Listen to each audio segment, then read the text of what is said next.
Yes, good evening. I'm Frank Sisson from the Canadian Institute of Ukrainian Studies and head of the executive committee of the Holodomor Research and Education Consortium. And I would like to welcome you to this, the 2024 Annual Ukrainian Famine Lecture. As I say each year, to our knowledge, the longest going continuous lecture that will soon be reaching its 30th anniversary. First, I wish to acknowledge this land on which the University of Toronto operates. For thousands of years, it has been the traditional land of the Huron-Wendat, the Seneca, and the Mississaugas of the Credit. Today, this meeting place is still the home to many Indigenous people from across Turtle Island, and we are grateful to have the opportunity to work on this land. This evening's event is sponsored by a number of organizations who have cooperated through the years. The Petro Yatsyk Program for the Study of Ukraine at the Center for European and Eurasian Studies at the University of Toronto, the Canadian Foundation for Ukrainian Studies, the Ukrainian-Canadian Congress Toronto branch, and the St. Volodymyr Institute, as well as the Holodomor Research and Education Consortium, which is funded largely by the Temerte Foundation. We are honored this evening that Mr. Oleg Nikolenko, the General Counsel of Ukraine, is with us, and we greet him on this occasion. We also have the honor of the director of our Canadian Institute of Ukrainian Studies, Dr. Natalia Kanenko-Friesen, is able to join us. And we are particularly pleased that Dean Robert Wood of the Faculty of Arts of the University of Alberta will be able to say a few words to this gathering. Dean Robert Wood is an alumnus of the University of Alberta and the Faculty of Arts, having completed both his BA honors and PhD degrees in the Department of Sociology. He's a world-renowned researcher in the field of gambling studies and particularly respected for his research on internet gambling, as well as the problem of gambling prevention. As Dean, Dr. Wood is responsible for the stewardship of the Faculty of Arts in all strategic and operational facets, including moving the faculty into the context of the U of A's One University vision. Please welcome Dr. Wood.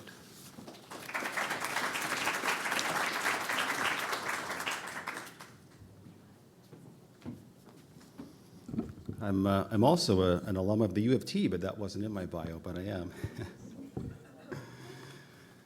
Thank you, Frank, for your land acknowledgement, and good evening, everyone, and thank you for being here to help us reflect on the ongoing crisis in Ukraine and to recognize the sobering reality that this war is now approaching its third year. Today, we gather to reflect on the 91 years since the Holodomor, a devastating genocidal famine that forever scarred Ukraine's history. The annual Ukrainian Famine Lecture has served as a vital platform for remembrance of and education about the Holodomor since 1998. The event is made possible through the tireless efforts of the Holodomor Research and Education Consortium, or HREC as we call it. HREC was founded more than a decade ago with funding from the Temerte Foundation and is dedicated to fostering a deeper understanding of this tragic chapter in human history. They do this work as part of the Canadian Institute of Ukrainian Studies, an institute that we are proud to house within the Faculty of Arts at the University of Alberta. For almost 50 years, CIUS has been fostering relationships between Canadian and Ukrainian scholars and universities. Through its many events and initiatives, CIUS produces, preserves, and disseminates expert knowledge about Ukrainian history and culture in Canada, across the globe, and in the country itself. The role that CIUS plays has become particularly crucial since the Russian invasion of Ukraine in February of 2022. In the nearly 3 years since the war broke out, CIUS has worked diligently to engage with both scholars and the general public to examine the roots of the war and the current reality of the devastation it is wreaking on Ukraine.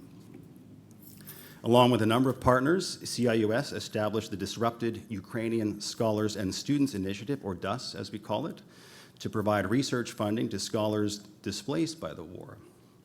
The effort has helped dozens of scholars and students, most of whom have had the opportunity to continue their studies at the University of Alberta. We've been very happy to welcome many of them to our Faculty of Arts and to gain their knowledge and perspective as valued members of our campus community. Through this work, CIUS has shown unequivocal support for Ukraine and all Ukrainians around the world. In doing so, it has taken on an important leadership role within the U of A community. This evening, with Professor Dewal and the annual Ukrainian Famine Lecture, we have another vital opportunity to come together for engagement and learning. The University of Alberta and the Faculty of Arts are grateful to everyone at CIUS for their ongoing work to promote understanding of historic events like the Holodomor and to address the ongoing state of war in Ukraine. I want to extend our deepest gratitude to the Temerté Foundation for its unwavering and transformative support of HREC. Their commitment continues to drive impactful research and education, making a lasting difference in this vital field.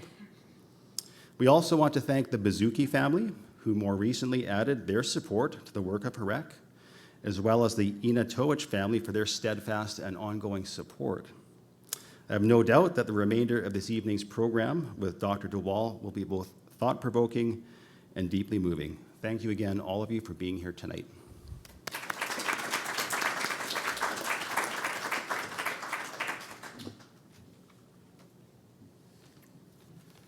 I'd like to ask Professor Olga Andrievsky, Professor Emerita of Trent University, to introduce our speaker.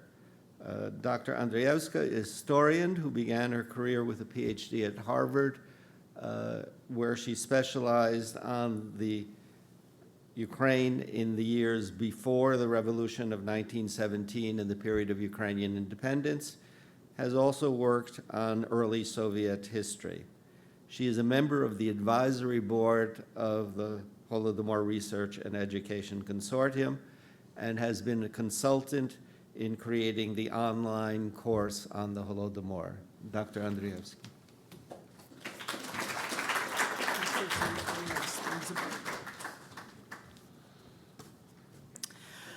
Good evening and welcome. It's my honor and privilege to introduce our speaker this evening. For some of you, I suspect Alex Dewal really doesn't need an introduction. You know very well who he is. He's one of the leading experts on the Horn of Africa.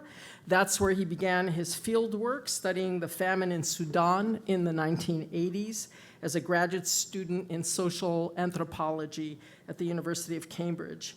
He's the author of numerous publications relating to governance in Africa, to issues of conflict, aid, and peace building.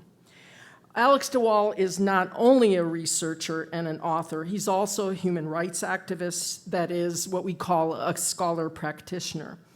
He was the founder of African Rights, a non-governmental organization focused on human rights, and among other things, African Rights took the lead in documenting, at some great peril, the genocide in Rwanda. Professor Dewal has been fearless in exposing human rights abuses, including human rights abuses committed by international forces, and he has been actively engaged at various levels in the peace process in Sudan. Since 2011, he has served as director of the World Peace Foundation at Tufts University, the Fletcher School, and research professor. Alex Dewal is also a leading authority on famine. From his early days in Africa, he had a very long-standing interest in the politics of famine and how starvation has been used as a political weapon. His 1997 book, Famine Crimes, Politics and the Disaster Relief Industry in Africa, influenced a whole generation of researchers and aid practitioners to think critically about the causes of famine and the nature of famine relief. In 2018, he published Mass Starvation, The History and Future of Famine, a history of modern famine from the 1870s to the late 20th century. From the famines created by the imperial conquests in India and China, to the totalitarian famines of the 20th century, to the smaller famines largely concentrated in Africa in the 1980s. It has a wide sweep, even though it is actually a pretty short book. It has a profoundly important argument, and that is large-scale modern famines since the late 19th century, since the emergence of a global food market, are political and man-made, the result of political decisions that, to use his own words, turn a crisis into mass starvation.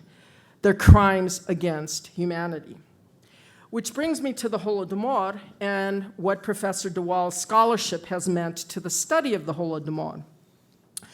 Perhaps one of the greatest challenges of Holodomor studies for many years has been how to get beyond what is a very narrow Soviet discourse.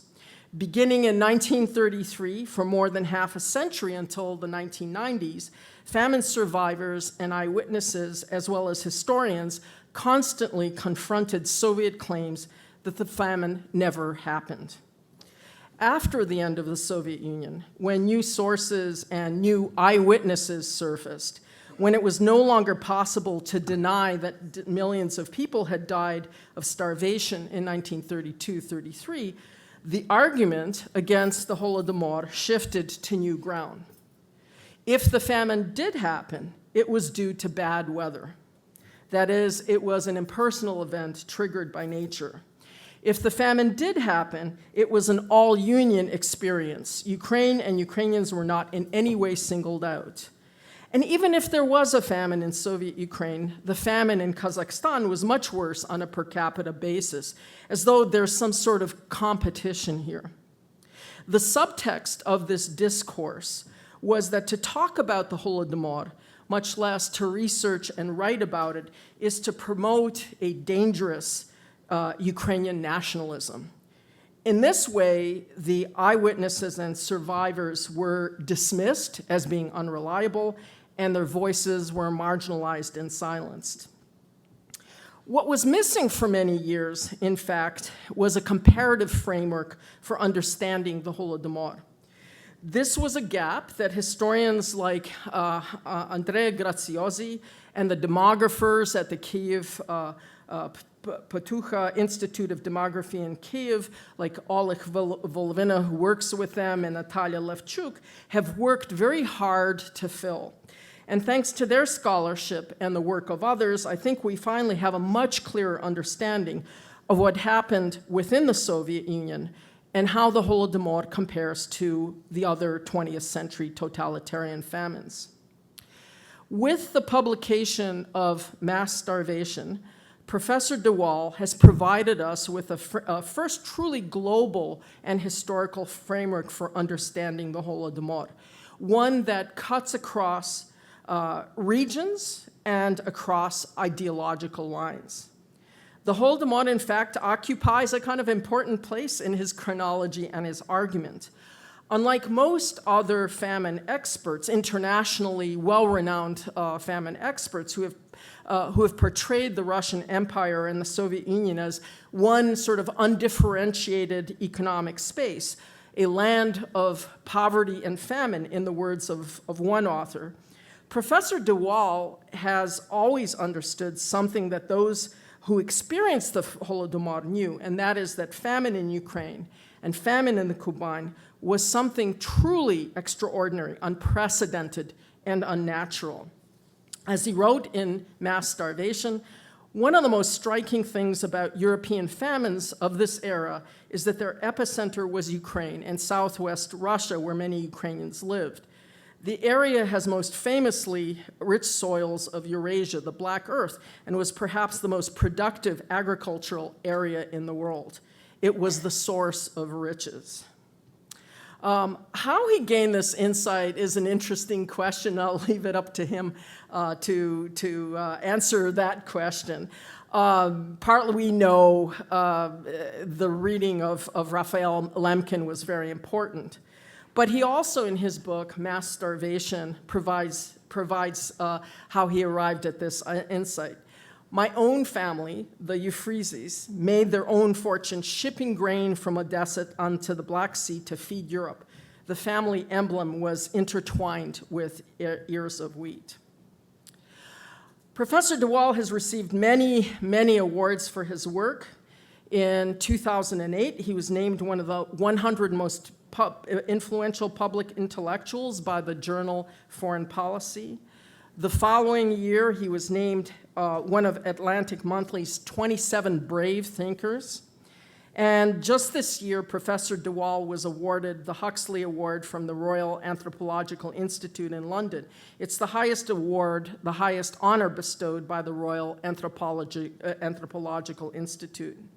If you take a look at the list of winners, it's really a veritable who's who of modern socialist scientists, including Frederick Barth, Jane Goodall, and Pierre Bourdieu.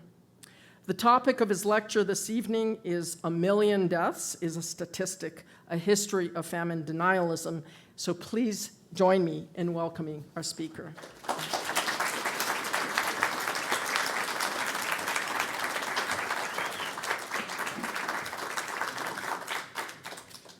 So thank you very much for that kind introduction. Thank you to the Canadian Institute of Ukrainian Studies at the University of Alberta, to the Holodomor Research and Educational Consortium, to the Monk School of Global Affairs and Public Policy. Thank you, Professor Andruski, Dr. Baziuk, Professor Sisson, all protocols observed. And it's truly an honor to be able to give this lecture, to keep alive the memories of those who perished and indeed were murdered by starvation in Ukraine 9 decades ago. Those who die of hunger are not second-class victims. Their memory should be honored along with all others. And it may be 91 years, but the pain remains. So let me begin with my condolences and with a moment of silence to remember the millions who died, the millions more for whom their lives, their families, their communities, their nation could never be restored to what it was before. So just a moment of silence, please.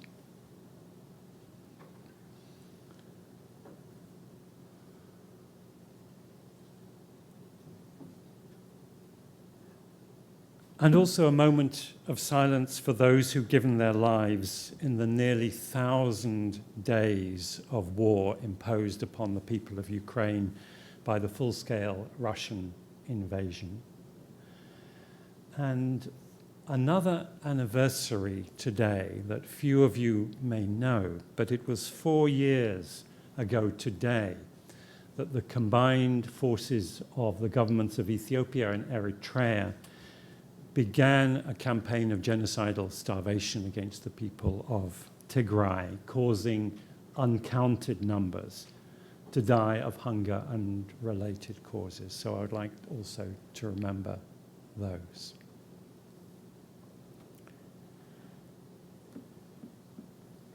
So at the time of the Holodomor, Josef Stalin is infamously reported to have said, "One man's death from hunger is a tragedy, 1 million deaths is a statistic." Let me add a third element to that aphorism. A famine is the murder of a way of life. And this, I submit, is something that Stalin knew well. Because in its first years, the Soviet Union experienced 2 back-to-back overlapping famines that killed as many as 9 million people between 1919 and 1922. And the Russian sociologist Petrim Sorokin, who lived through that, wrote a famous line well known to those of us who study this subject. And he wrote, "Hunger makes a norm of abnormality, and the sacrilege becomes a tolerable and admissible act. Since this sacrilege would prevent satisfaction of hunger, starvation mercilessly rips off the social garments from man and shows him as a naked animal on the naked earth. The theme of dehumanization, of famine as societal death, is one that I will touch upon throughout this lecture. My point here is that Stalin and others in the Soviet leadership knew this well. They were no strangers to how acute mass hunger tore the social fabric and how it hardened the soul. Every one of those deaths was also a tragedy. But famine mortality is more than an aggregate of those individual tragedies. And the Soviet leaders had watched this unfold in the first days of the revolution. Those first Soviet famines were a byproduct of revolution and disorder. And the communists didn't have a strategy for managing them. And in fact, they even allowed Herbert Hoover's American Relief Administration to launch enormous relief efforts. 10 years later, Stalin knew that he could instrumentalize, weaponize gargantuan social destruction in pursuit of totalitarian social engineering and absolute power and more. And it's a bitter irony that the target of terror by hunger was Ukraine, the richest agricultural lands of the Soviet Union, which had, over the previous century, become the granary of Russia's cities, and indeed of Britain and other European countries.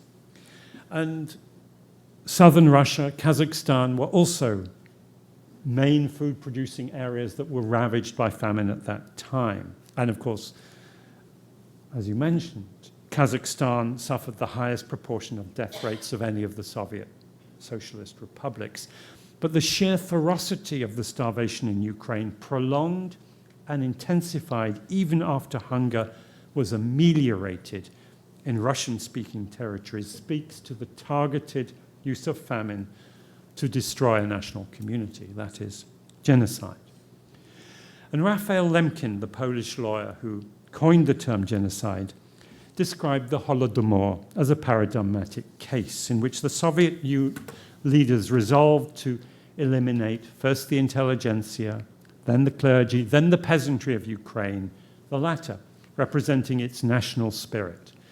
And in his famous 1951 lecture, he wrote, "The weapon used against this body, that is the peasantry, is perhaps the most terrible of all, starvation."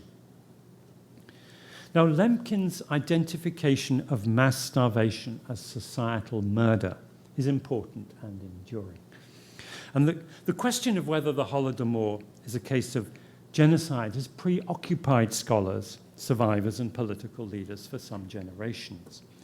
But let me make this point. Article 2C of the 1948 Genocide Convention prohibits, and I quote, "deliberately inflicting on the group conditions of life calculated to bring about its physical destruction in whole or in part." Note that word physical. This might be said to signal a concern with bare life, biological survival. But genocide is a crime committed against a group as such.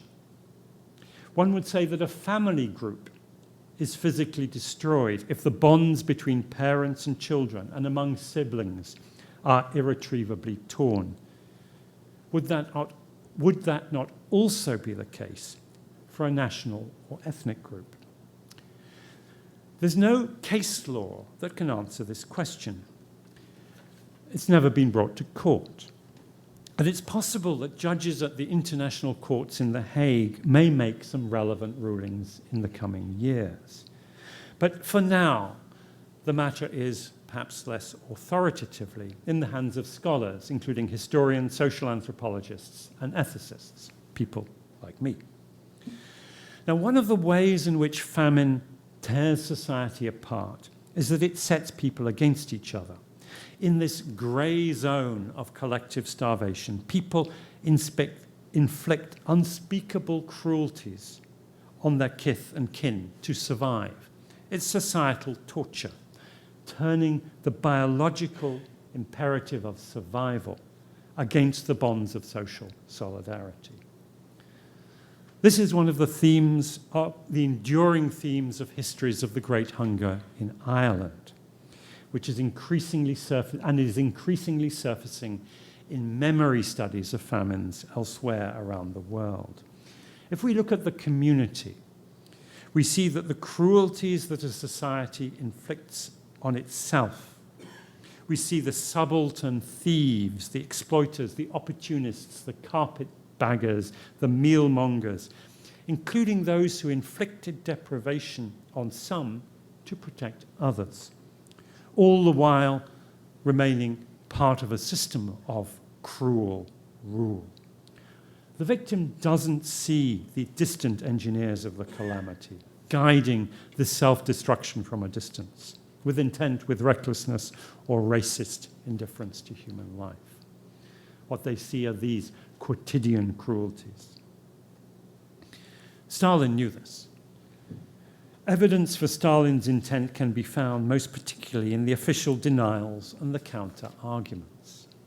When campaigners for the victims of mass starvation were accused of using photographs from the famine of 10 years earlier, this actually is a piece of evidence for the prosecution. If the censorship was so complete that no photographs were available, even though everyone knew this atrocity was ongoing, it shows that efforts were being made to conceal it. Some historians argue even today that Ukrainian officials were themselves responsible for some of the most egregious cases of forcible seizure of food during the famine. They say the complex patterns of local deprivation with Ukrainian agency at those local levels points to maladministration, not genocide. But does this not show how the Soviet plan was effective at turning society against itself? How it was making those unspeakable cruelties routine and indeed necessary for people to survive themselves? How it was torturing society so that people betrayed their principles, betrayed their neighbors, even their family members, to be able to eat. Let me briefly touch on some of the elements of denial. Now, Walter Duranty, a name that many of you will be familiar with, the New York Times correspondent in Moscow at the time, was one of those who most enthusiastically joined the chorus of denial.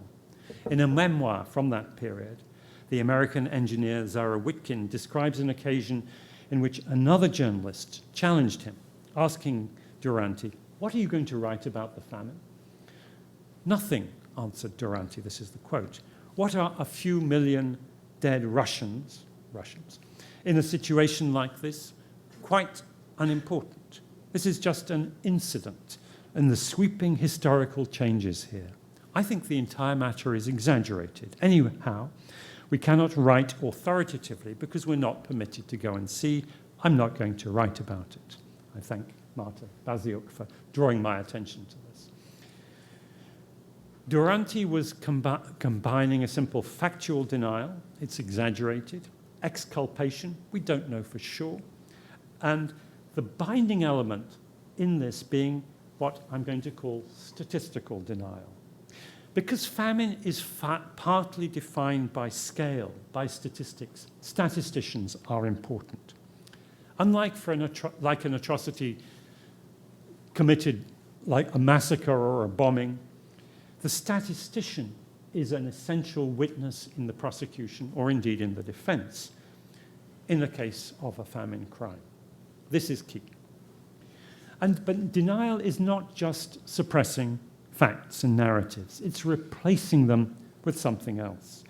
In the case of the denial of the Holodomor, the alternative story was a glowing story of societal modernization, a hopeful, idealized tale that enraptured many fellow travelers, including foreign correspondents, Stalin's useful idiots. And Duranty was one of many who faithfully parroted this Soviet narrative, diverting attention from the here and now to the question of how we got here and where we are going.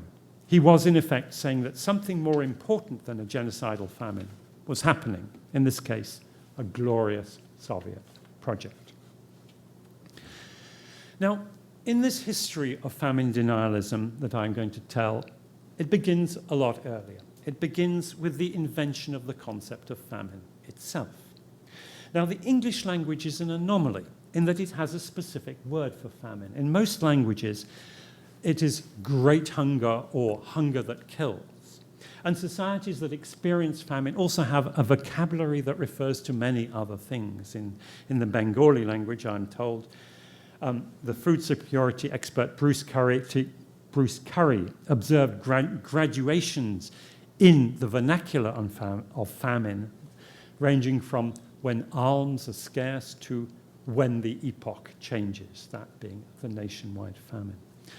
Now, Bengal is very significant in the beginning of this story because the British East India Company inflicted a particularly terrible famine on Bengal in 1770. The plunder and starvation of Bengal became a public controversy in Britain a few years later when the Governor-General of Bengal, Warren Hastings, was impeached. This was the first and only occasion in Britain's glorious imperial history on which the authorities brought charges against a senior colonial officer for crimes committed in the line of imperial duty. Hastings was acquitted in 1795, partly because actually they got the wrong man. But in that impeachment, very high profile in British public life, famine on a scale that had not been experienced by English people for perhaps half a millennium was a topic of public political debate. Famine was news. The public sphere was something new in London at that time. So too was political science, demography, statistics. Hastings, or his accusers, such as the political philosopher Edmund Burke, could have uttered the phrase, "1 million deaths is a statistic," at that time. It would have been both novel and meaningful, comprehensible. But just a generation earlier, it would have been incomprehensible.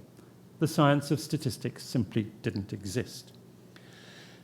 And it was a couple of years later, in the wake of this public debate, 1798, that the Reverend Thomas Malthus published his Essay on the Principle of Population. Now, in that essay, Malthus invented the concept of famine as a demographic event, not as a social experience, but a demographic event. Now, his argument was that human population increased geometrically, 2, 4, 8, 16, while food production would only increase arithmetically, 2, 3, 4, 5. And his argument was that if there were no other measures to limit population growth, then ultimate famine stalked in the rear, and when there was simply not enough food produced to feed people, famine would reduce the population to the food capacity of the world. Famine would be, as it were, the executioner of the laws of nature. Now, Malthus's core insight into the limits of growth is something that is very valid and very relevant today in the era of the Anthropocene and climate change. But his identification of famines as a real historical instrument for limiting population in the modern era is simply wrong. No famine in any society in historical times has conformed to Malthus's laws in either causes or outcomes. It's a simple demographic, historical fact. But Malthus's notion of ultimate famine is a sort of zombie concept, apparently impossible to kill, coming back time and again to haunt the living. Especially Britain's imperialists liked it, because they liked to attribute actual famines, especially the ones that they themselves had caused, to the laws of nature and the irresponsible procreation of the colonized people in Ireland, in India, and elsewhere. And for a while, their policy was to let these famines run unchecked to control population. Of course, it didn't control population, and it caused political problems.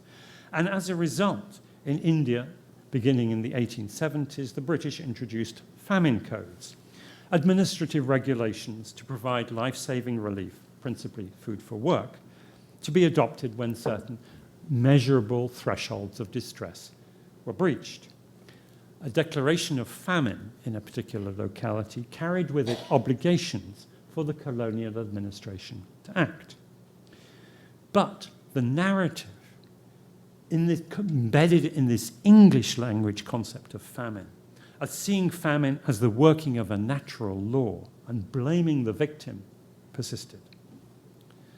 Let me turn to the 1943 famine in Bengal, the topic of Janan Mukherjee's superb book, Hungry Bengal. And Janam is here to criticize me for where I misrepresent him.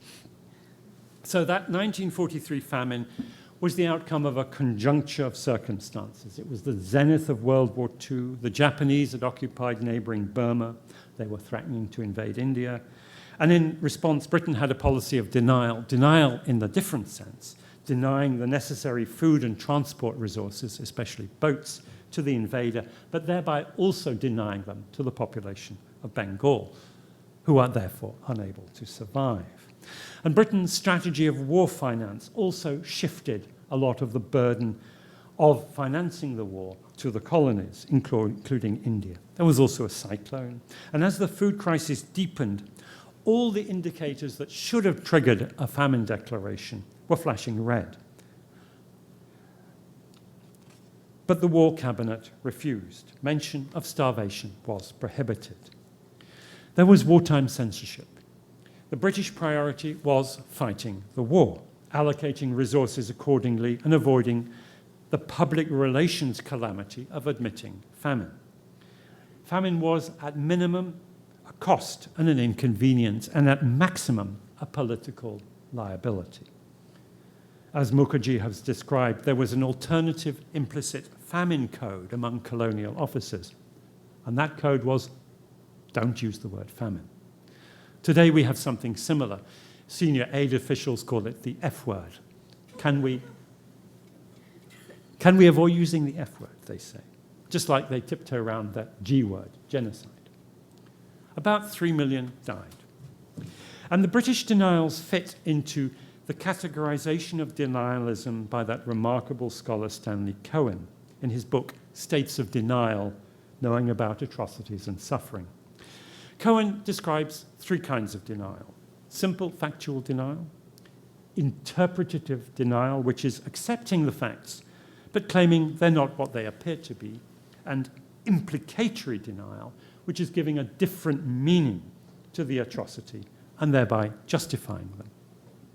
Sometimes they come together, like the famous line from an American spokesman in Vietnam: the massacre never happened and the bastards got what they deserved.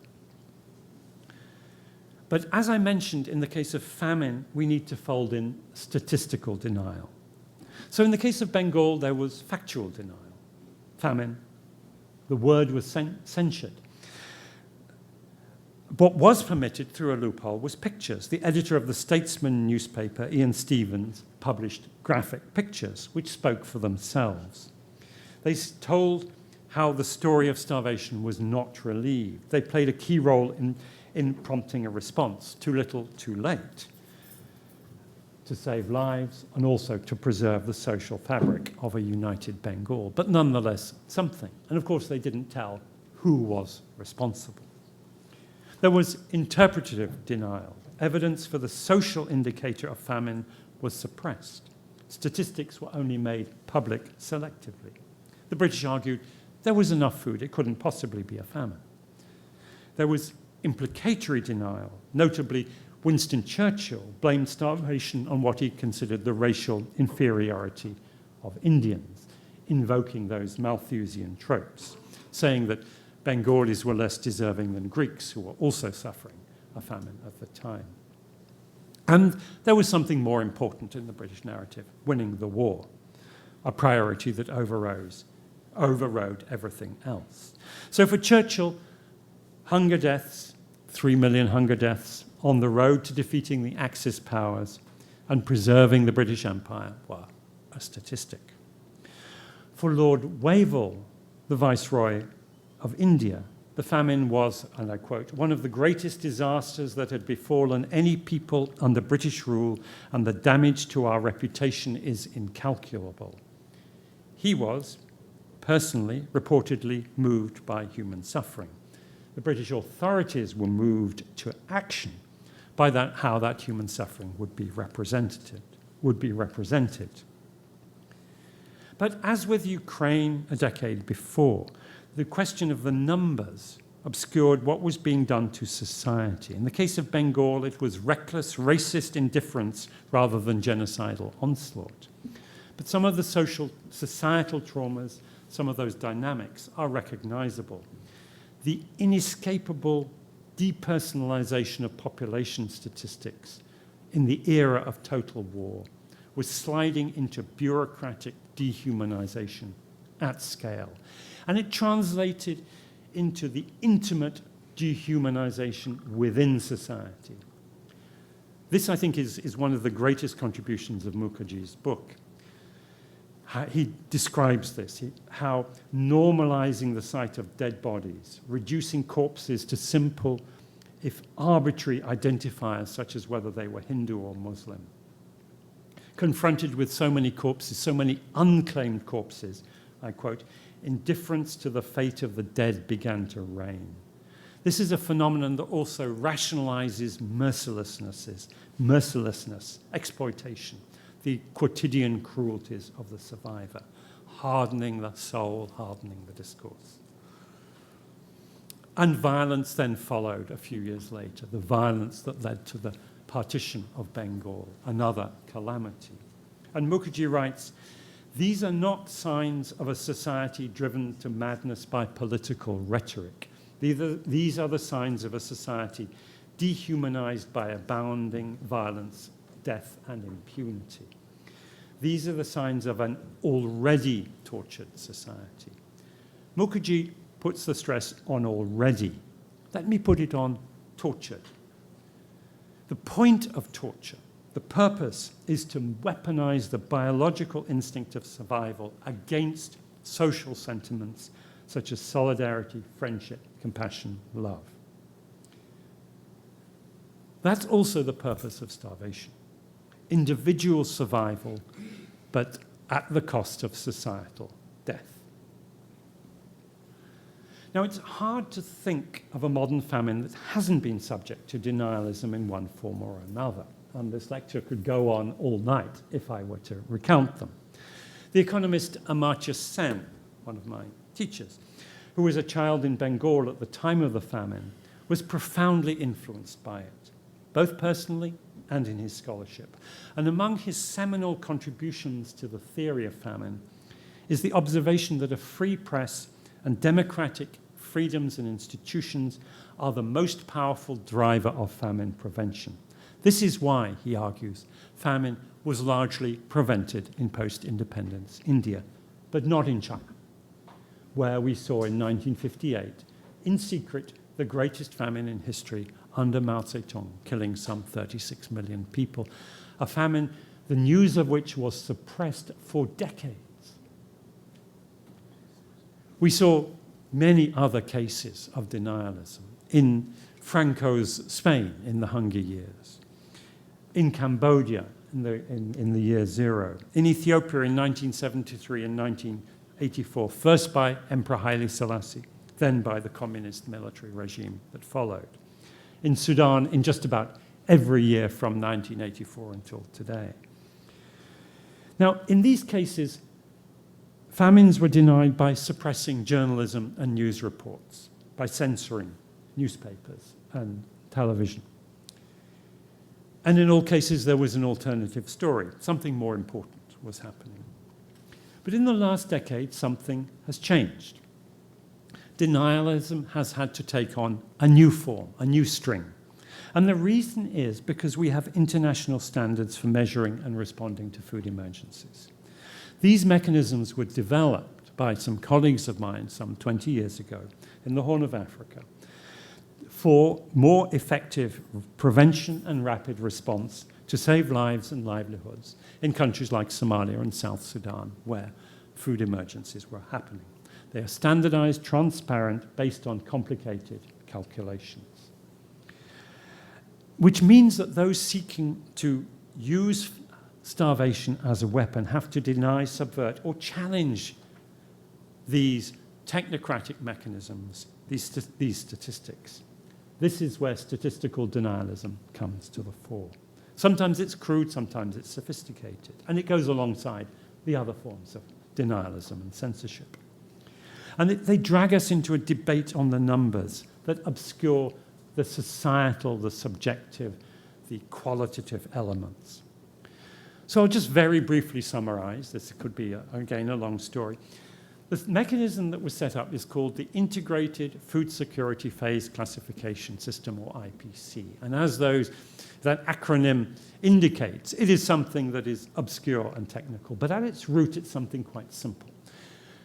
Humanitarian agencies gather data about three things. One is the food economy at a local or household level, what people are eating and what they are doing to get food, whether they are being forced to sell their jewelry or sell their sheep and goats, or whether they have decent food. Child malnutrition is number two, relatively easily measured if you are able to get there. And the third is levels of excess mortality, more difficult to measure, but if you have a clinic or you can survey a population, you can estimate it. And then you have 5 levels. Level 1 is normal. Level 2 is under stress. Level 3 is crisis, where things are beginning to go seriously wrong. Level 4 is emergency, where things are pretty bad. IPC level 4, people are really hungry. Death rates among children have doubled. Malnutrition rates have gone up. People are doing desperate things to survive. And level 5, at an individual level, is catastrophe, which is where people have literally nothing. They're breaking all sorts of social taboos to get things to eat. Child death rates have gone up by a factor of 4. Malnutrition rates maybe by even more.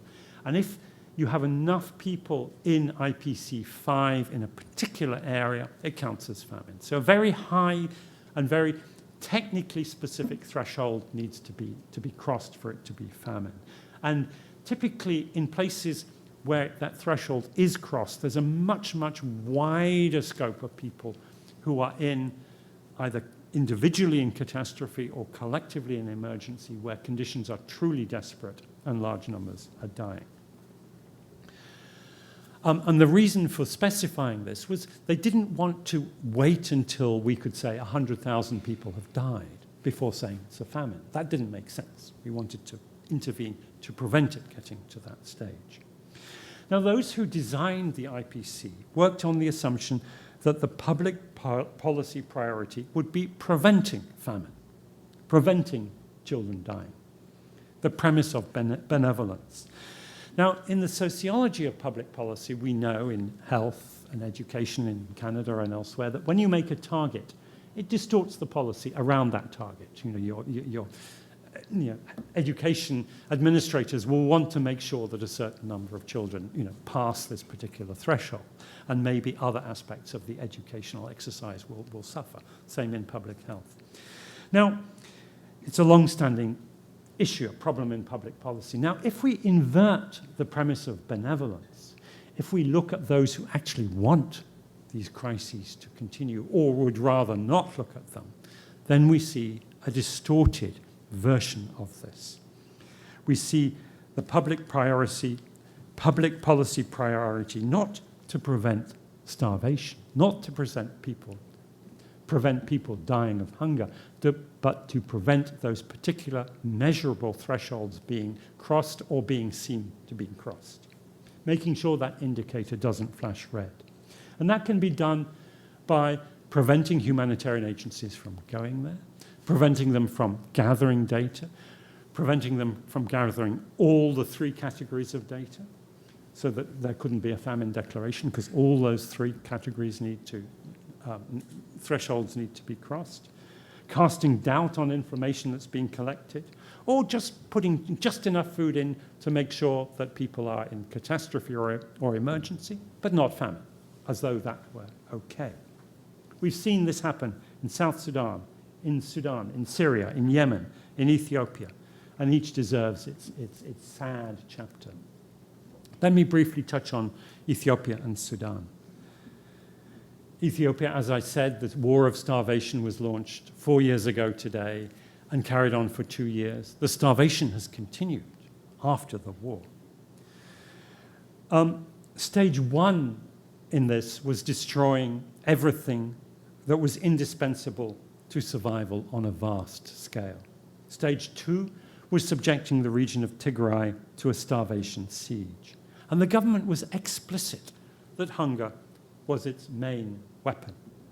At the height of the war, in June 2021, the IPC, this mechanism, Integrated Food Security Phase Classification Mechanism, assessed that famine was very likely under a scenario in which there was limited or no humanitarian aid and the war continued. There was limited or no humanitarian aid and the war continued.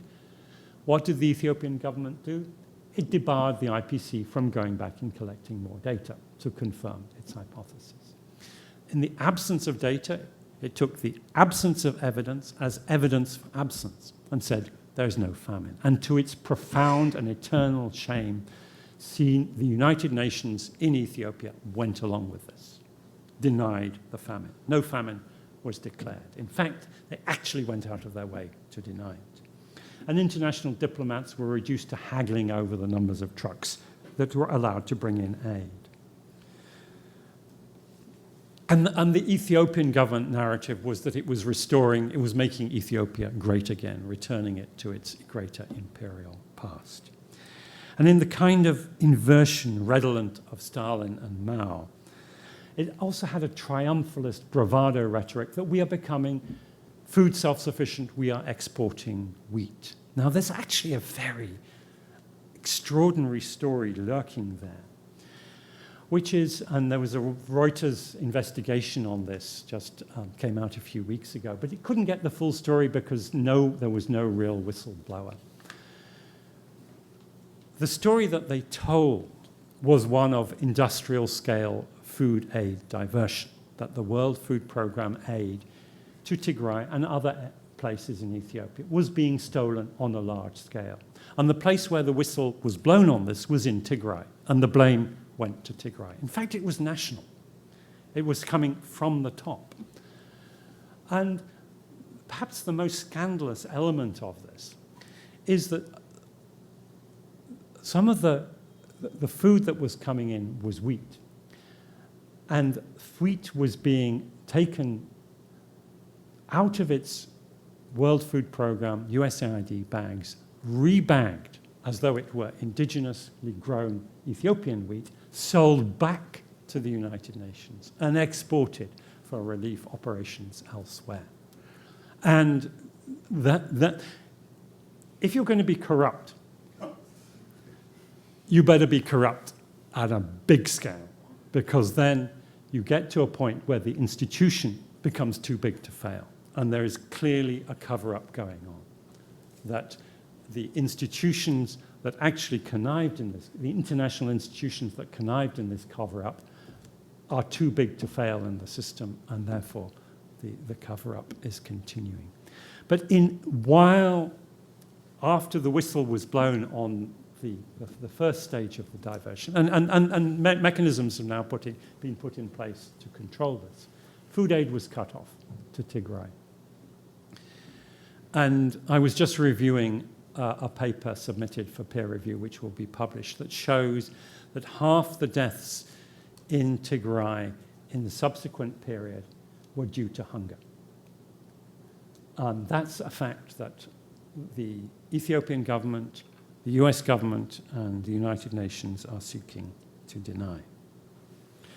And meanwhile, what we see is also the societal stress, dismemberment, tension within Tigray.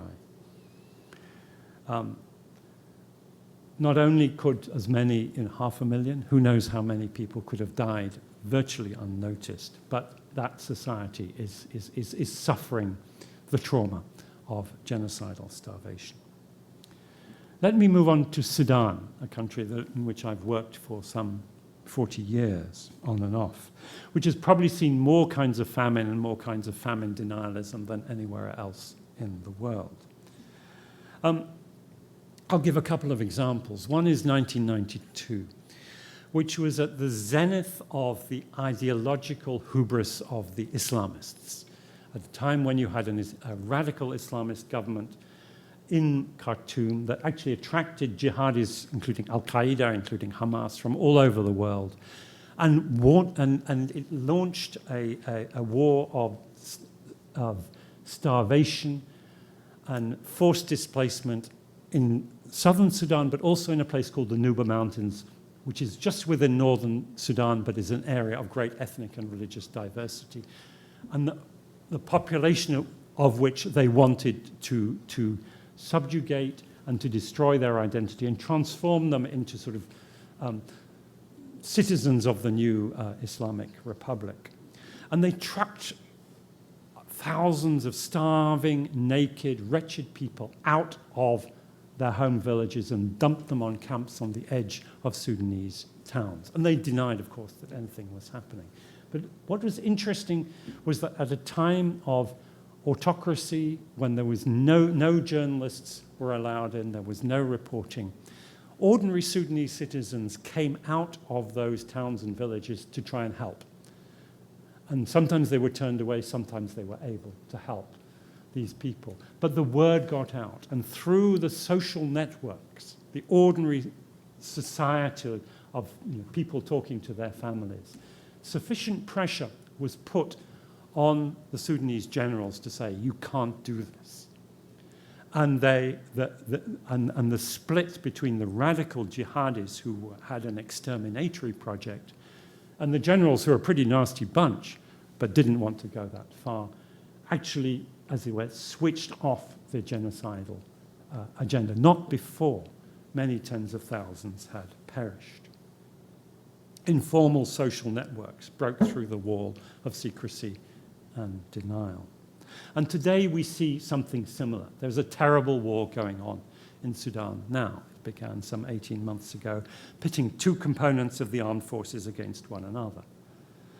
The regular Sudan armed forces versus the paramilitary rapid support forces. And this has created famine, both because of the level of destruction and because each side is using starvation as a weapon, albeit in a different way.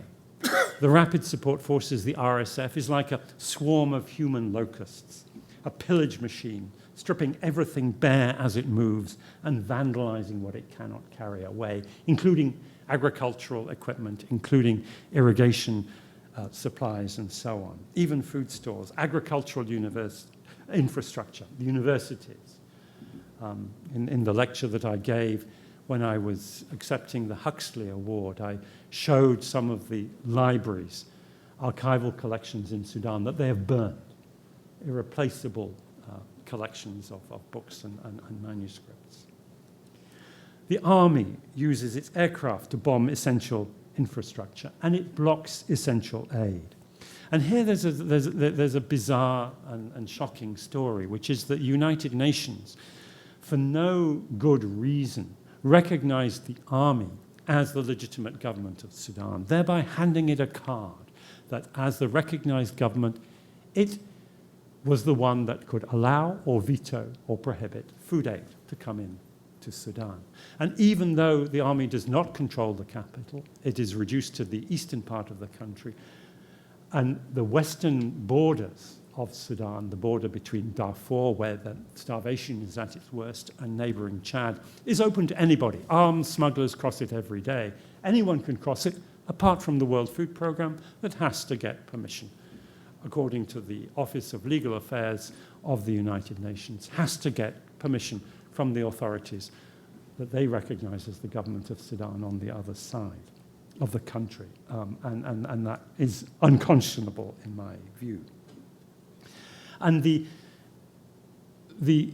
Sudanese ambassador to the UN, in a remarkable rant, I can only describe it as a few months ago, denied that the country was facing famine, even though the number of people in IPC level 5, that is catastrophe, at 755,000 was the highest ever recorded.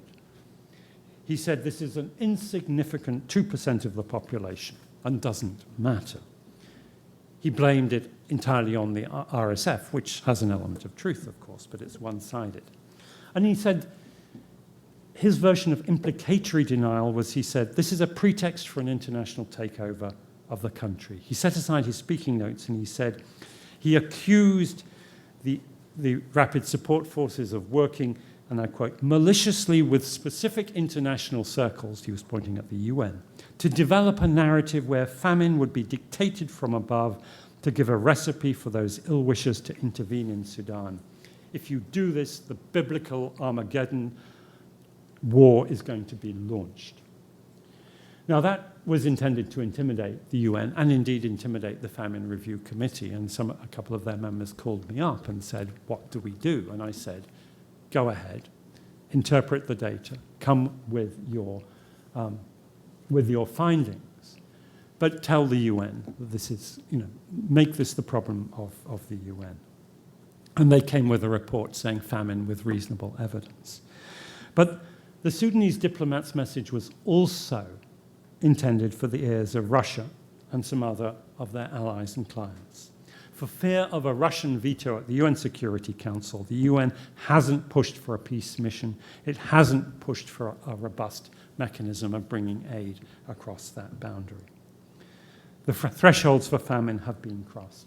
We won't know how many have died, but it's quite possible that 1 million people could die in the famine in Sudan within the next year, which would only be lamented after the fact. We need statistics to understand famine, but statistics cannot describe everything. It's a societal catastrophe. Those who inflict it do it with knowledge, sometimes with genocidal intent. It's a memory that endures among survivors, a shame that lives on among the perpetrators too.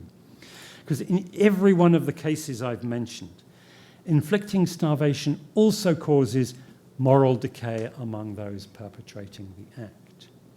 In Sudan, the country I know best, I described the famine zones as ethics-free zones. And one of the costs of this was that those who were ruling the ethics-free zones came back to rule the capital, Khartoum, making that into an ethics-free zone too. In Ethiopia, those who inflicted starvation on Tigray have also become entangled in other terrible wars, inflicting appalling atrocities on the Amhara communities, the Oromo communities, and others.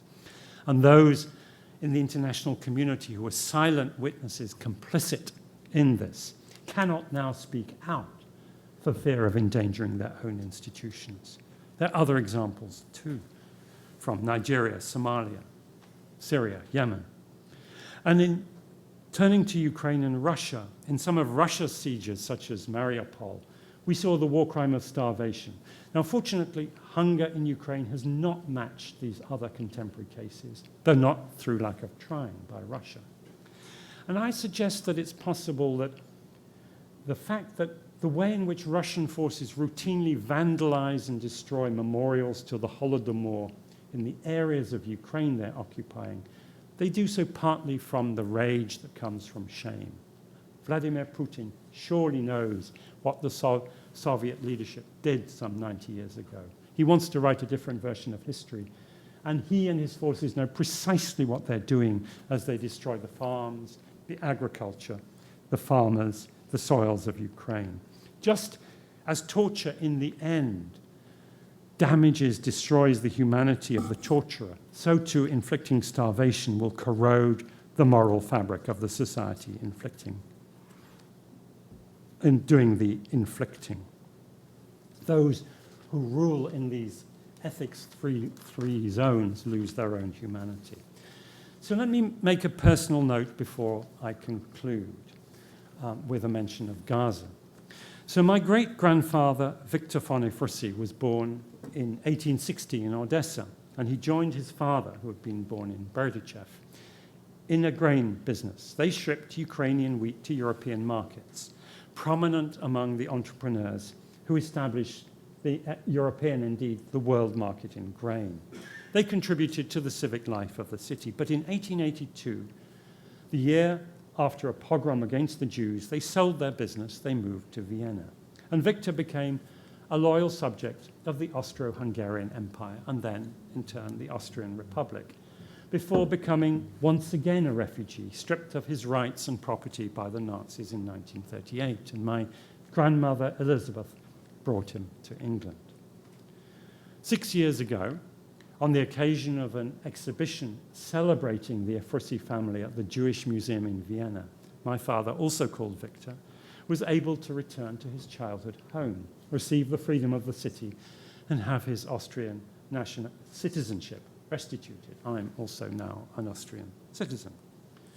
Now, as a student at the University of Oxford in the 1980s, it was my interest in refugees that drew me to the university's newly established Refugee Studies program, which had close links with the University of Khartoum. So I went to Sudan in 1984, first of all to work with refugees who were fleeing to Sudan, particularly from Ethiopia. And I went on to study famine, which I've been trying to understand for 40 years. So this lecture gathers all those threads. Ukraine, its history as the breadbasket of the Russian Empire and of Europe, the disturbing and entirely preventable return of famines to Ethiopia and Sudan, and the sensibility of someone who is proud to be a member of one of Europe's most prominent Jewish families, deeply, deeply disturbed about the evidence for starvation and the pattern of denial of starvation over what Israel is doing in Gaza today. We're seeing mass starvation in Gaza. We see it in pictures, in stories, and we see it in the data gathered by the IPC. Now, the IPC is extremely cautious in gathering data, but its data show a humanitarian catastrophe with numbers in IPC5 catastrophe that are surpassed only by Sudan, and with an intensity, the numbers in particular areas in IPC5 catastrophe, the proportion that is unsurpassed in the history of the IPC. In all the 21 cases in which the IPC Famine Review Committee has met, there is no case that is as bad as Gaza. There are some, and it ranks as bad or worse than the worst hit areas in Somalia, in South Sudan, in Yemen, in Tigray, at the worst hit times. These data are very robust. In my book, it's mass starvation. It's a famine that kills. It's a famine crime. And the fact that the famine thresholds have not officially been crossed can be put down to a number of things, partly because not all the data can be gathered, especially the data for mortality, but also because when it got to the point in April that those thresholds were going to be crossed, and the administration in Washington, D.C. was very alarmed about that, Israel let in just enough to keep them below that threshold. And it's particularly shocking because these indicators were designed for countries like Somalia and South Sudan, where the background rates of mortality and malnutrition are 4 or 5 times higher than they are in Gaza. So the people in Gaza who had, as of 13 months ago, maybe 1% malnutrition, severe acute malnutrition, to get to that stage in that time period requires a speed of deterioration unseen in any case analyzed, certainly in my professional lifetime. So Israel and its foreign friends have some very tough questions to answer. Is Israel pursuing a strategy of starving Gaza, but just short of the level that would prompt a famine declaration? Is it limiting data gathering so the indicators don't pass that threshold? Is it aware that even if the indicators don't pass that threshold, tens, possibly 100,000 could perish without an official declaration of famine? And is it aware of what is happening that is not told by the numbers? How societies is being torn apart, being humiliated, being destroyed in the way that we are very familiar with. Israel's leaders need to be challenged on this. We can acknowledge the story, complicated story of how we got to this terrible war in Gaza. We can acknowledge that there may be better futures, but we are here where we are today. We shouldn't deny that. Justice Aharon Barak is the former president of Israel's Supreme Court. In 1999, in a well-known decision, he ruled against the use of torture by Israel's security services, even against known terrorists. And he wrote in his decision, I quote, "Although a democracy must often fight with one hand tied behind its back, nonetheless it has the upper hand." When 10 months ago, South Africa brought its case against Israel to the International Court of Justice, Justice Barak was nominated by Israel to sit on the bench. In March, South Africa demanded a provisional measure that Israel facilitate immediate, widespread, effective humanitarian assistance. Justice Barak voted for this order, making that decision unanimous. Now, I noted that earlier that Amartya Sen credited the conquest of famine in India to a free press and democratic institutions. Barak's vote, consistent with, as he said, his humanitarian conscience, is also consistent with his stated belief that a democracy cannot use unlimited force. And it poses the question, which will prevail? Israel's claim to be governed by democracy and the rule of law, or famine? Cannot be both.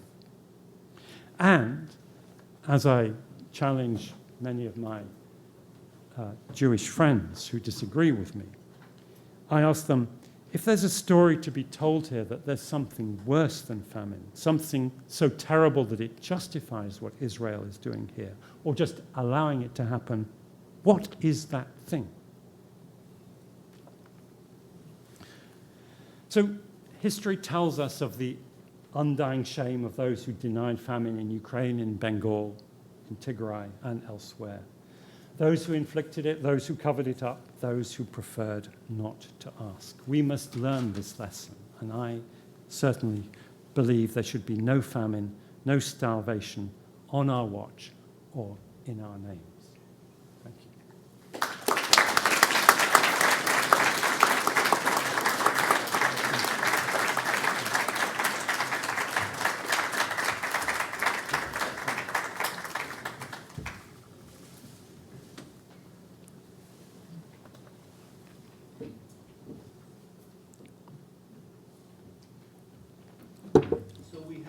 Time for questions, comments, both from our audience in person and our online audience or participants. I would ask you to give your name. We have a microphone passing around that will be passed around to you. And please limit yourself to short comments and questions, please. Excuse me. And I will, yes. Yeah, here we have. Good evening. My name is Anna Lysenko. Thank you very much for today's poignant lectures. Very much appreciated. My question is, could you please speak to the decision-making process for governments that choose famine as a political weapon? What are the precursors? Have there been any cases which you saw in your research where a government could have used famine as a weapon, but for some reason chose not to? Things like that. Thank you. Please, yeah. So there's a very interesting framework developed by a colleague of mine at the Feinstein International Center at Tufts, Paul Howe, and he calls it the priority regimes approach. And it's basically a question of what is the purpose, it combines what is the purpose, specific purpose for which a government is either inflicting famine or allowing it to develop or trying to stop it. And what is the priority that will make it change its course? And what we see in different countries is different pressures being put on governments to make them change their calculation, so or not put on them. So in the case of Sudan, there is enough pressure was put on the quotes government of Sudan to make it moderate its policy, but not much. Until a few years ago, it was very common to see serious pressure coming in, and there was a big effort to internationally to outlaw starvation. The starvation was prohibited in the Rome Statute of the International Criminal Court. There was Resolution 2417 of the UN Security Council on Armed Conflict and Hunger in 2018, which was precisely designed to do this. And we saw beginnings of this in cases in Syria, in Yemen. Sadly, in the last few years, less and less serious political pressure, international pressure to get governments to change their policies. Thank you. Yes, please. Microphone is coming. Yeah. I wanted to first draw your attention to a form of mass starvation that is hidden in Russia's war against Ukraine, and that is the starvation of political prisoners and prisoners of war, who many of whom get exchanged but die soon after they return home. And I don't know if your organizations are keeping a watch on that. I hope they are, because not much has been said. That's my comment. And then my question and is... I'll just say I didn't know about it. And I would Please. I would like to It's big. learn. Yeah. It's important. Okay. My question is, in that societal disruption that occurs, do you have anything more to say about how many people then become, for example, in the Soviet Union, in the USSR, during the Holodomor, how many people were then involved in taking apart, punishing others, taking away food, and so on and so on? Is there anything more to say about how that sort of those mechanisms work, or how? I don't know if I have a foot yet, but anyway, go ahead. This is a field of study that is wide open. No one has really gone into this, and actually, it's very interesting, having sort of spent my professional and academic career studying this, how every few years a new window opens into an element of famine that has simply been under the radar, and this is one of them, actually. And there are a lot of silences around famine, partly because, which many historians and indeed anthropologists, and I count myself as guilty on this, we didn't want to ask because we felt that people would be too ashamed to talk. But actually what we find is that very often people do want to talk, and we just haven't asked the right questions. And that there is a field. It would have to, it requires enormous sensitivity to explore about the precise gradations in this grey zone of those who were victims but also perpetrators. I think Janam is doing some work on this in the case of Bengal, but there and some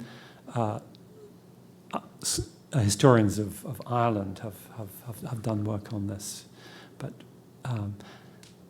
and I can think of a couple of South Sudanese who've done some very, very interesting work, but it's on the whole it's neglected.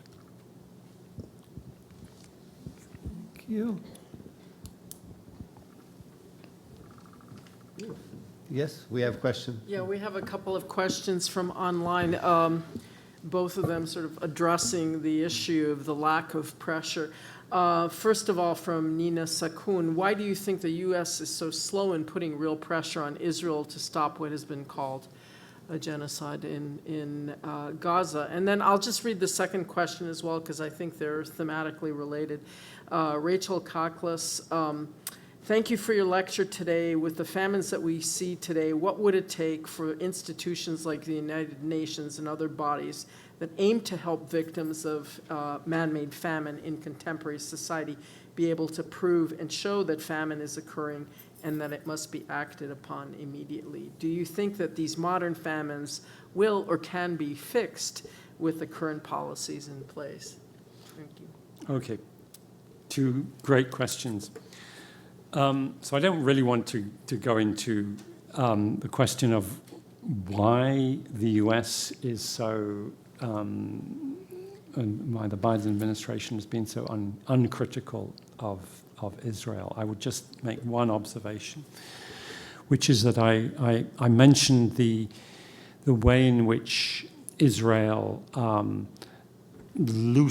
allowed more aid in March, April into early May at a time when the IPC and USAID were talking about the famine threshold being crossed. That was also the time when, under pressure from a number of senators, Secretary of State Antony Blinken had decided that he would report to Congress on whether the U.S. government, whether Israel was obstructing U.S. humanitarian assistance in Gaza. And if he were to decide that it was, then the U.S. would have to stop arms sales. And on the 10th of May, Secretary Blinken gave a report to Congress in which he said Israel is not currently obstructing aid. Several officials from USAID resigned, saying that his report did not reflect what the information they were giving. And it's interesting that pretty much immediately after that, Israel's military actions and obstruction of aid escalated. So I'll allow you to draw your conclusions. On the United Nations, there are technical and political issues here. Now, the technical issue is that, as I mentioned, the IPC was designed on this premise of benevolence, the premise that the UN and the major aid donors and others wanted to prevent famine. And it was designed, and it put a very high threshold of famine on the assumption that aid donors and governments would respond with resources and pressure when countries or when populations went into IPC3 crisis and IPC4 emergency. Now, what's actually happened is that when you have a narrative, and Ethiopia is a good example, but all the other cases, fit that example. Unless there is IPC5 famine, people say, oh, it's okay, there's no famine, as though everyone was fine, which is absolutely not the case. And you read every report coming out of the IPC, and they put this in black and white, and they put it increasingly so in big, bold headlines at the top. Things are absolutely terrible, people have nothing, etc. But it's just not quite famine. And the headline in the news is no famine. And nobody seems to read that. So there's that technical issue. And I think we need to, it's a public education issue partly. But the political issue is, I understand why the UN may not want or may find it very difficult to be proactive in cases where there is, great power engagement. The UN is not going to, try and or get away with doing things when there's going to be a US or Russian veto. But in a case like Sudan, where yes, there are external interests, but there are no overriding external interests that should prohibit either the UN Secretary General from making a very clear public moral stand saying what is happening is absolutely appalling. By magnitude, the greatest famine that we have seen for perhaps 40 years. And taking it to the UN Security Council and saying, we need a peace mission, we need properly, monitored, unhindered and, well-monitored humanitarian access. And he just hasn't done that. And I think that's just a shocking lack of leadership.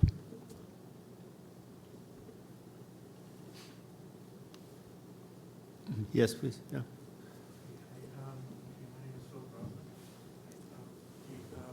Okay, so I think it's it's interesting with being an expert on the famines in Africa.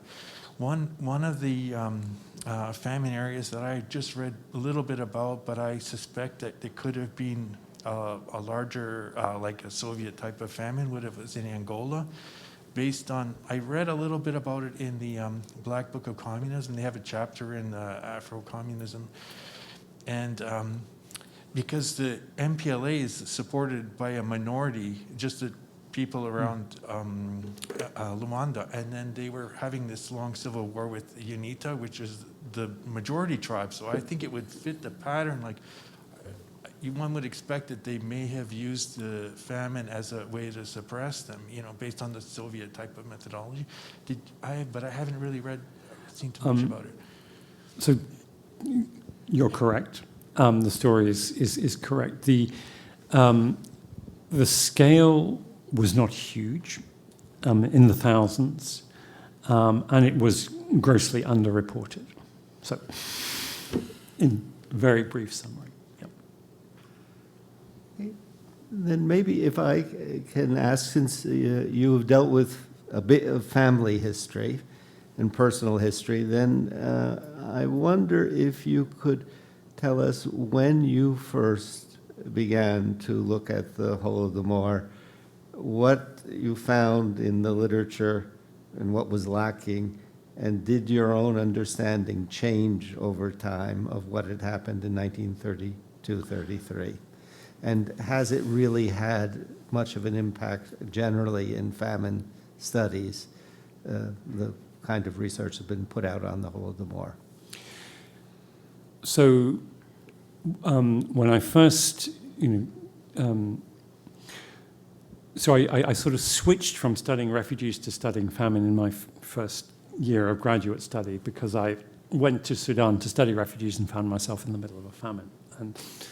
And studied that. So in diving into the literature, I found material on the Russian famines, or the Soviet famines, I should say, because the first one that I remember looking at was 1919 and reading Petrum Sorokin, etc. And I think at that time, which was the 1980s, I subscribe to the view that this was a famine of collectivization, a bit like Mao's disastrous Great Leap Forward famine. And it wasn't until sometime later, it wasn't really until the 1990s, that I began to read literature that suggested that actually there was something different about the way the starvation unfolded in Ukraine. That it may have begun as collectivization, but then it developed into something else. And I think the scholarship that over which you collectively have presided and encouraged has definitely changed not only the understanding of the Holodomor, but also played a very key role in what is now the standard argument that famines are man-made, gendered language, deliberate.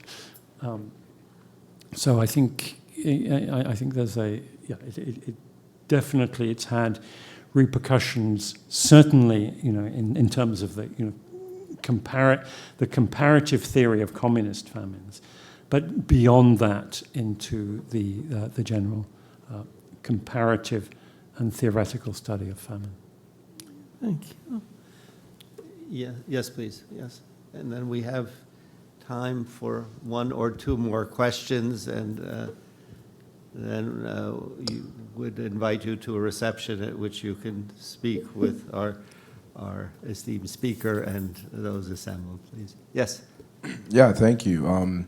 So just in thinking of combating denialism, you mentioned in several of the examples how the sort of people who are perpetrating the famine often appeal to narratives such as the case, like I'm Sudanese, the case of the representative you mentioned who mentioned these famine narratives were being brought about to bring about foreign intervention into Sudan, which would be disastrous.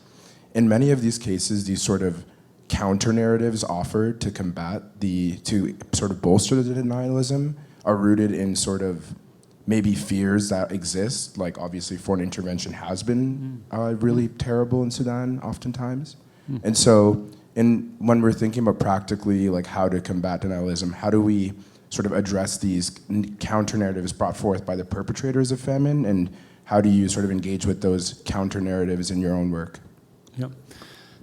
So, yes, on your point about the abuse of famine. In fact, back in 1992, I was working with Human Rights Watch on Somalia, and our bosses my boss in New York instructed me to support the U.S. military intervention in Somalia, December 1992, which was ostensibly to create a secure environment for humanitarian agencies. And I said, this is wrong. This is not going to work. It's actually going to be a disaster, and I resigned. And so, yes, it's true that there are genuine fears there. I think one of the things that I personally tried to do was to get the African Union and African countries to own the narrative about famine, and therefore own the potential solutions, including solutions in line with the principles of the African Union. And one of those principles being non-indifference to grave abuses. So the African Union has, on paper, a much more progressive policy than the United Nations, so that where there is a famine brought about by war crime or crimes against humanity, the African Union should be intervening. But the African Union has sort of capitulated on that. So in the African case, my sort of counter-narrative is to say, well, actually the African Union has adopted these norms and principles and institutions. It's just not living up to that. And that these types of intervention can be done in a manner that actually is empowering, is not the sort of philanthropic imperialism of the United States, but an action of solidarity by African, or indeed, for that matter, Arab nations. And then maybe if I can make a few comments. A memorable line of Professor Duvall's talk for me was, English is an unusual language in the use of famine. Anyone who knows the history of the Holod, hunger, the Veliki Holod, the great hunger, and then Holodomor. We've done some research on it. In 19th century Ukrainian, Holodomor meant the person who was starving, not the generalized phenomenon. We have now a little bit more research that can tell us that it was really in 1962 and in Toronto that the first time it was used for the Great Famine, and the change came. Of course, initially we thought it was because in Czech, Holodomor is a word. It turns out we can't really trace that. But we can see the naming and of the phenomenon and the generalization. I think what it also brings out, what we've seen in this lecture, and this is the 10th anniversary of our project of the Holodomor Research and Education Consortium, or HREC, as we usually call it. And it has opened up so many doors of understanding to us. Professor Mukherjee's, whose book you're all going to run out and buy right now after having heard the praise on it and dealing with Bengal, took part in conferences. We dealt with colonialism and famines. We've dealt with starvation. We've dealt with genocide. We've dealt with famines in communist areas. We by now have a field that when we dealt with sources, seemingly a dull topic, and source studies, and had one of our conferences in Edmonton that 30 people gathered together and enjoyed immensely the discussions of even this very grim topic, because by now you had created a community of scholars. And what I'm very grateful to Professor Deval for opening up on this year when denialism has returned to Ukraine. That is, one thinks that these things are in the past, that by now it had been recognized, and even in Russia and in Moscow, recognized to a considerable degree, if not with the same vision as Ukraine, and yet this could go backwards. And then finally, reminding that although scholarship is our goal, to be, in quotes, as objective as we can be, that we cannot divorce this from morality when we come down to an issue like denialism. That is, in a certain way, after 91 years of the Holodomor in Ukraine, there is a whole history that Ukrainians and those who've studied it can bring to the general discussion, but also an obligation to be able to connect. And I thank our speaker for having so wonderfully brought this to our attention and opened up our vistas as he has done this evening.